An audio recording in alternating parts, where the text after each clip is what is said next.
testing this brother Serger. It's an older one with all metal parts inside, very nice. So I have this, this is the shortest stitch length. I'll show you in a moment of zoom in.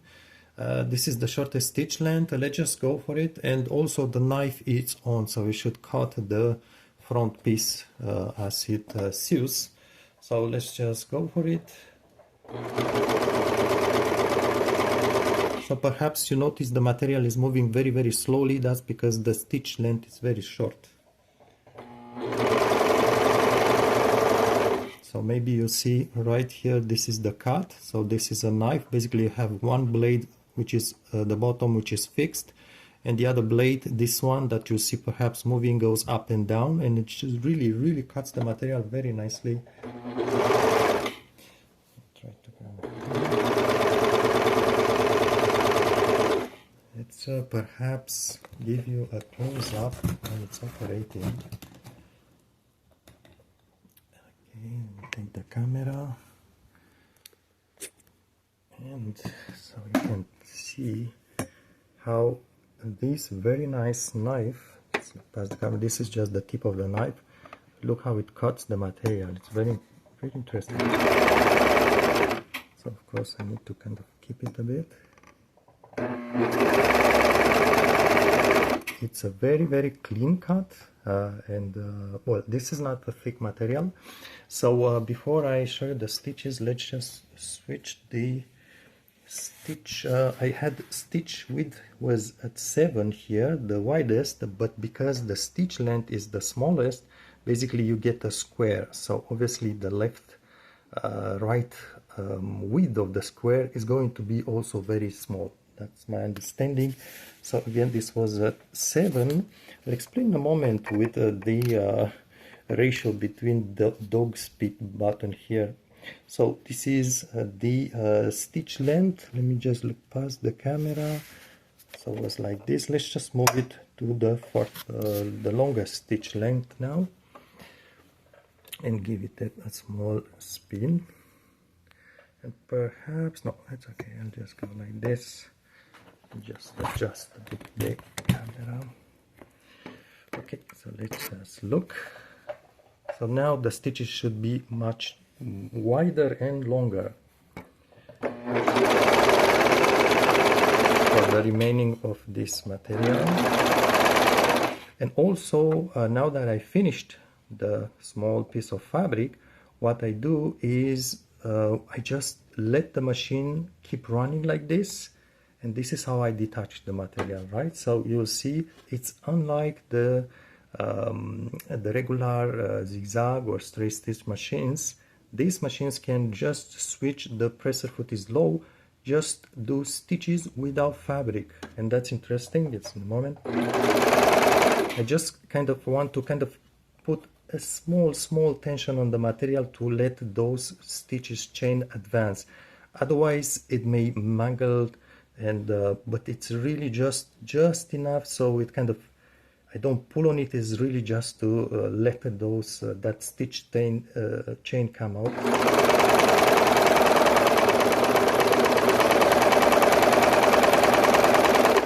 And basically I would simply cut the stitch chain. I call this a chain. Let's look at the quality of the stitching.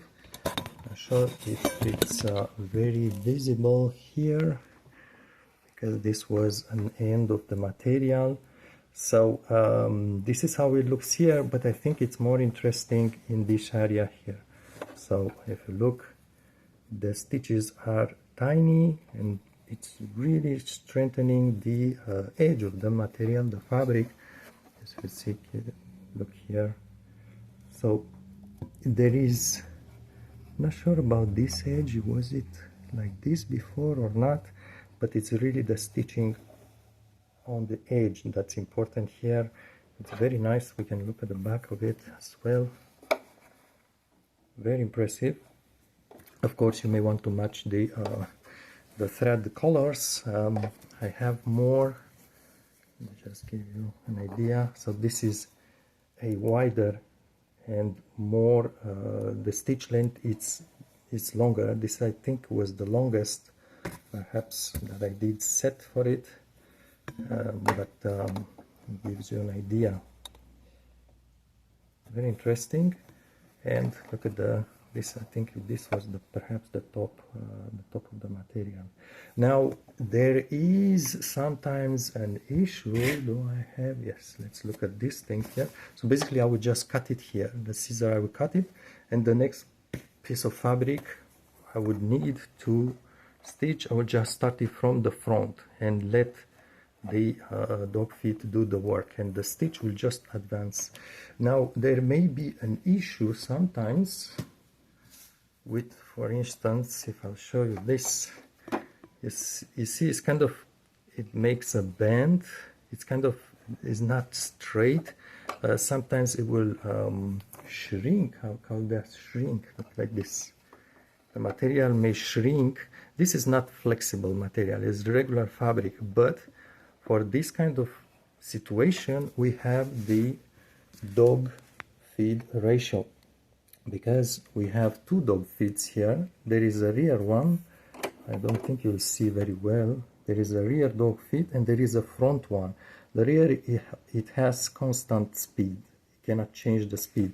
The front one can have either slightly slower speed than the rear one or up to double. And this is what it says here. So this is the speed setting for the front dog feed. So it goes from 0.7 of the rear dog feed speed up to 2. And you need just to work with this knob in case if you see something like this happening. When this happens, you just change that knob. In theory, for regular fabric, non-stretch, it should be at 1, same speed for both dog feet. But you may just play with it. Basically, if it goes bad like this, it shrinks. You just try to go up or down a little bit and see if it helps.